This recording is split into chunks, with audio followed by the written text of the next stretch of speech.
Hey, what is going on, everyone? It's me, Mr. Mario, and welcome back to another episode of ModChat. For those who do not know, this is a podcast I do here at least monthly in two different forms.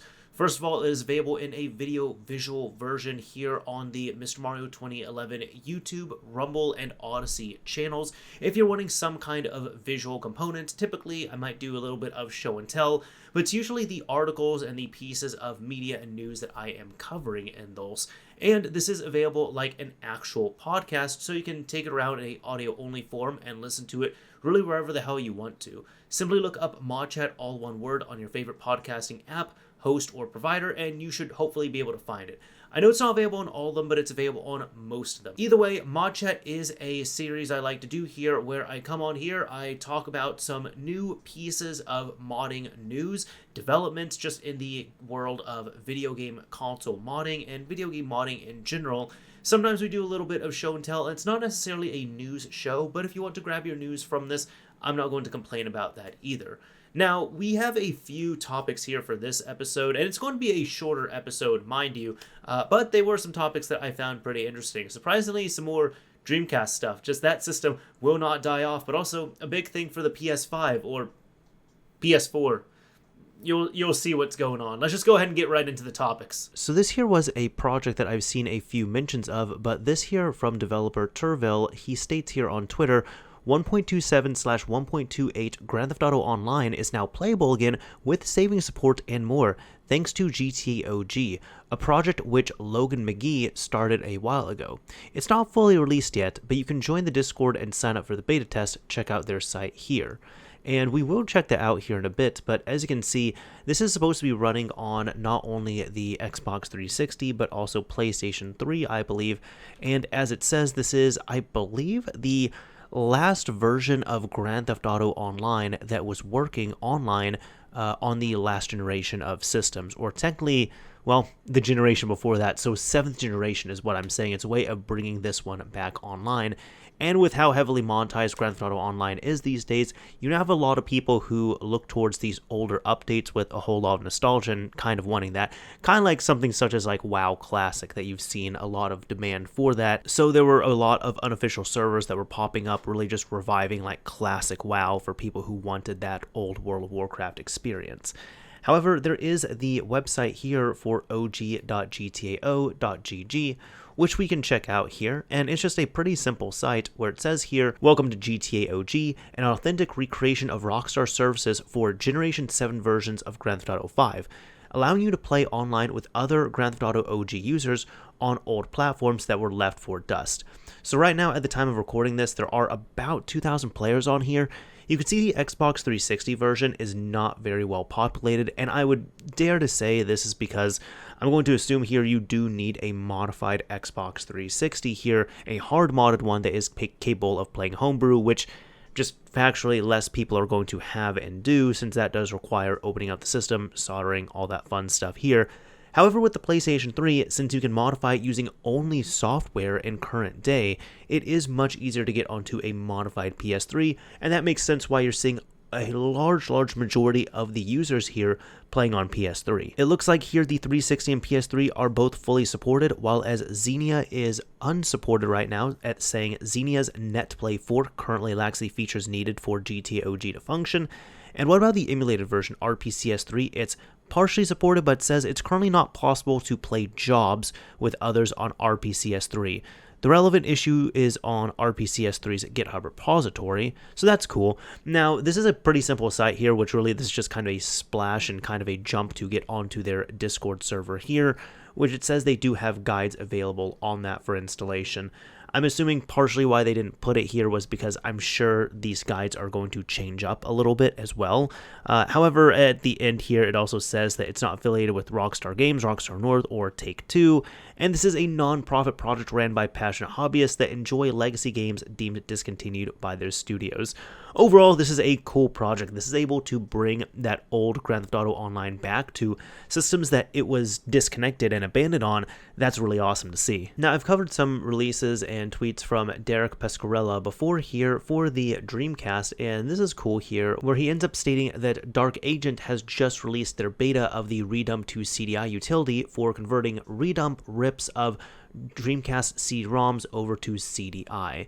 He says here that you can now convert redump Q bin rips of unlicensed software, example being Action Replay, and even Sega's own mill CDs to CDI format. Now, if you're a little bit confused here, he ends up answering this further here, stating, "This is huge in my view, but why? The only ODE on the market compatible with the previously mentioned redump rips is the mode. However, now GDMU and USB GD-ROM users can easily convert these to CDI, greatly increasing accessibility.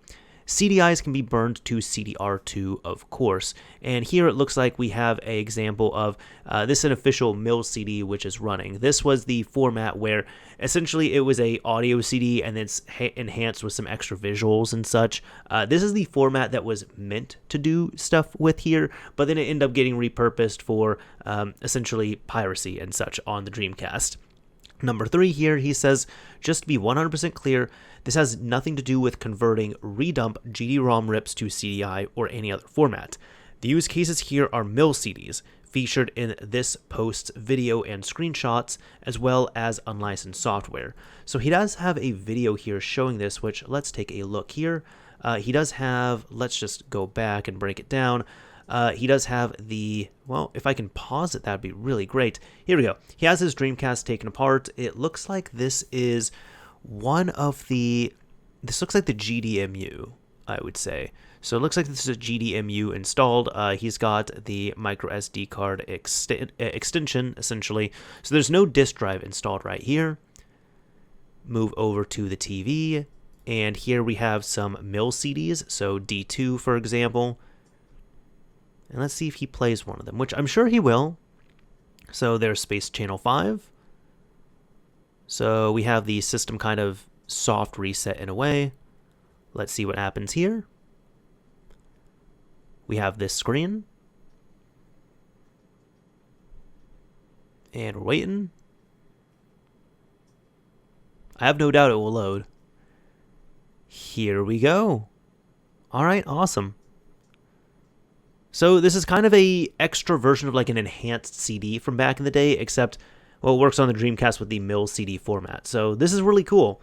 Really awesome to see. Is it going to be useful for most people? I'm going to be honest, probably not here. However, it is still cool to see nonetheless. And they even say here on the Redump Dreamcast wiki here that Redump to CDI is a utility created by Dark to convert Redump Dreamcast CD-ROM images to disk juggler format. The redump image format is a non-standard form of bin-Q image that cannot be burned or mounted with much existing software. So conversion is convenient for non-archival purposes. Redump to CDI is intended only for redump Dreamcast CD-ROM images. It is not intended to convert GD-ROM images or old-school non-self-boot bin-Q Dreamcast files. And this is a beta right here, and it just shows how you can run this, how you can use this here in command prompt. So really awesome to see here. Love covering the little Dreamcast stuff. Speaking of Dreamcast, right here from the Dreamcast junkyard, we have something else here, which is the Dreamcast shooter Under Defeat has been translated into English. Now, I know this game has been ported over. I believe on the Xbox 360, it got one in HD called, well, Under Defeat HD. And I believe that was a Japan exclusive, I want to say. However, looking at this here, they say, thanks to Tap'em In, who previously brought us a whole slew of helpful VGA patches, comes an English translation of the shmup Under Defeat. Under Defeat was what we in the West would call a late release for the Dreamcast. Considering the Dreamcast was canceled in 2001, it's mind-boggling to acknowledge that over in Japan, games like this were still coming out for many years. This one even came out late enough to be acknowledged on this very blog upon release. Developed by G-Rev, Under Defeat has been praised for its smooth controls and challenging but fun gameplay. Most notably, however, are its excellent graphics. With attractive 3D throughout, the level of detail on the display in this game is astonishing. It's not one for genre fans to overlook, and now with Tap'em In's translation patch, English Dreamcast fans can now have some insight into the game's plot. So just an example right here. yep, we do have this where we're able to see really everything in English here, so that's really nice. The list of everything that's been patched here is the opening text, ending text, tutorial, end of level results screen, the VMU selection screen, menu descriptions, VMU save file descriptions seen in the console's BIOS, and the in-game VMU text has been translated here. So I was notified of this here thanks to Derek Pescarella on Twitter, but there is a Dreamcast Talk forum post here from Tap'em In, who ended up releasing this, and if we come over here, yep, we got it over here, the same information, and from here you can just download the patch itself and then go through the process of patching your game, and you should be good at that point. One pretty big release here that ended up happening this month is the PS4 fake package file enabler for PS5. Right now it's only on firmware 4.03 for the PS5, and this is from Slayer's Govey. And yeah, this is not for PlayStation 5 games, but if you have a compatible vulnerable PlayStation 5 on a low firmware, you can now play PS4 fake package files on here, which would be the typical package files that you would install for backups and such on a jailbroken PS4. So really, you're able to use a PS5 like a Ultra, like a PlayStation 4 Super Pro, I guess you can say, that's been jailbroken. Either way here, reading up on this, it says, following the recent FPKG-related commits to his PS5 hacks repository, Slayer's Govey has released PS4 fake package support for the PS5 as a fake package enabler payload for the PS5. In other words, PS4 game backups are now a possibility on PS5. The PS5 can now run PS4 game backups thanks to the work by Slayer's Govey over the past few weeks. PS4 fake package support has been fully implemented on hacked PS5. Multiple people have confirmed the release does work, although some apps and games might crash or not load properly. Modern Warfare has confirmed that some PS1 and 2 games packaged for the PS4 also work.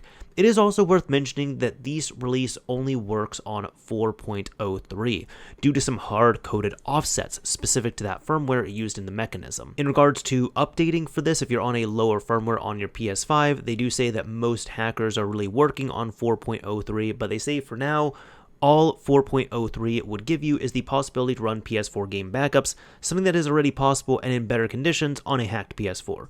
Although the PS5 does give a performance boost to most PS4 games, in its current state, the hack is reported to crash quite often and not work with all games yet. This is not to say that this feature will come to lower PS5 firmwares anytime soon. A lot of work done by Slayer's Govey is very specific to 4.03, in particular with lots of hard-coded offsets that are difficult to find for other firmwares. And they do say here that if you're having issues with some games not running, Slayer's Govey has published the following tip.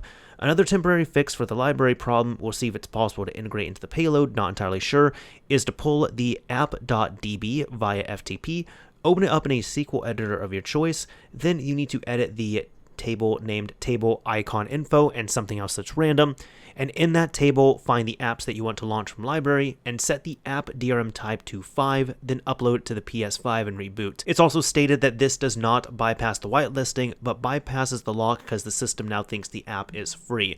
So even though this is pretty new and pretty big, do keep in mind that this is going to be kind of how do I put it?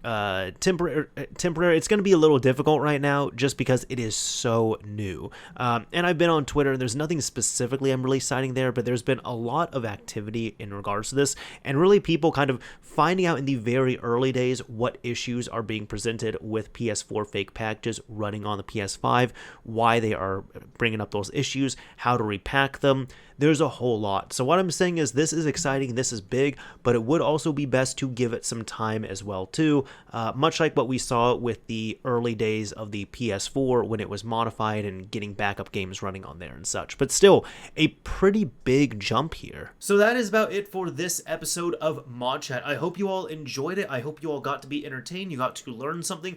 And if you've made it to the end of this episode, first of all, thank you so much for making it to the end here. And secondly, if you haven't been here before, typically I like to pick a keyword or a key phrase of some kind so you can use it in a comment on the video upload, and I'll know that you've made it to the end of this episode. Typically I pick something that's on my desk here, and I was seeing the little Lego pieces that I have. Actually, check this out. Like, my one of my younger brothers, he ended up making these for me like years ago when he was like a small one. But this is Bayonetta, Sans, and Sephiroth, and I always just keep them on my desk here. I wasn't gonna go with that though. I was thinking of doing Lego, but how about puzzle? Do you like puzzles? Do you hate puzzles? Do you have a missing puzzle piece for your puzzle that you've been trying to figure out for 5 years and you just don't know where it's at, and you don't want to purchase a whole new one because you already paid for that one, and you might as well wait for the piece to show back up? Because I don't know this from experience, actually. This is kind of just something I'm thinking of right off the bat. That is probably a realistic experience. But let's use the keyword puzzle. If you use that word in your comment on the video upload here, I'll know that you've made it to the end of this episode. Anyways, that is about it for this episode of ModChat. If you enjoyed it, a like would absolutely be appreciated. If you didn't like it, a dislike is fine as well, too. But as I always say, this is Mr. Mario, signing off. Thank you all for listening and watching, everyone. And until next time.